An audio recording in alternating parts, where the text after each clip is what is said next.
కర్నూలు నగరంలో ఏకైక play ground గా మిగిలిన ఎస్టీబీసీ కాలేజ్ గ్రౌండ్ ను నిన్న రాత్రి బాధాకరమైన విషయం ఏమంటే ఎవరైతే క్రైస్తవ ఆస్తులను కాపాడాల్సిన బాధ్యత ఉన్న వ్యక్తులే ఈ కాలేజ్ గ్రౌండ్ లో పర్మనెంట్ స్ట్రక్చర్ వేయడం కోసం ప్రయత్నం చేయడం ఇది దుర్మార్గమైన చర్య. దీన్ని తీవ్రంగా సిపిఎం పార్టీ ఖండిస్తున్న విషయాన్ని ఈ సంగతి తెలియజేస్తా ఉన్నా. ఇప్పుడే కాదు, సిపిఎం పార్టీ ఇక్కడే మీకు చూడండి, ఎస్వి మోహన్ రెడ్డి వాళ్ళు కాలేజ్ పెట్టినప్పటి నుంచి మేము వ్యతిరేకించాం. ఆ రోజు మమ్మల్ని జైల్లో పెట్టి ఇక్కడ పునాదులు వేశారు. ఇక్కడే కాదు, ఈసీఎం కాంపౌండ్ కూడా అదే ఆక్రమణ గురై మొత్తం కూడా చుట్టూ కాంప్లెక్స్లు లేచాయి.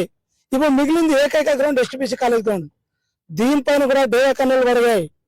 ఈ డేగ కన్నులు ఏ రకంగా ఉన్నాయంటే నేను చెప్తున్నా, ఇక్కడ ఫాస్ట్ సోదరు కూడా చెప్తున్నా, కళ్ళు తెరవండి.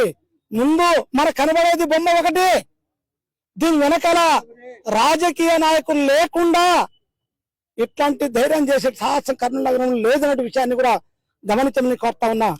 అందుకోసం నేను జిల్లా కలెక్టర్ గారిని, ఎస్పీ గారిని కోరుతున్నా, సిపిఎం పార్టీగా కర్నూలు నగరంలో పెద్ద పెద్ద సభలకు, పెద్ద పెద్ద ప్రార్థన మీటింగ్లకు, పిల్లలకు, విద్యార్థులకు ఒక ఆట స్థలంగా మిగిలిన ఏకైక స్థలాన్ని ఈరోజు ప్రార్థన పేరుతో అయితే ఎవరు వ్యతిరేకించారని చెప్పేసి భావనతో పర్మనెంట్ స్ట్రక్చర్ వేసే ప్రయత్నం చేస్తా ఉన్నారు. ఇది దుర్మార్గమైన చర్య.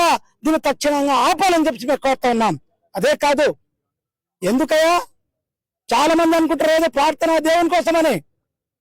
మేము కూడా వాస్తవం చెప్తున్నాం. నేను ఈ గ్రౌండ్ లో వాకర్ని, రోజు రోజుకు ఒక్కటి విస్తరిస్తూ పోతుంది. ప్రార్థన కదా, ఎక్కువ మంది ప్రజలు పెరిగారు కదా అని భావనతో ఉన్నాం.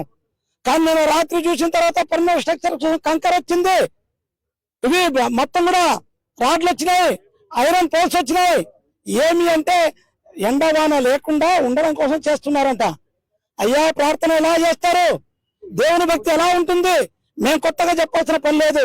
ఇది ప్రార్థన ముసుగులో రాబోయే కాలంలో ఈ గ్రౌండ్ ను కూడా మొత్తం కూడా చుట్టూ ఆక్రమణ చేయాలని చెప్పేసి ఒక ప్రయత్నం జరుగుతూ ఉంది.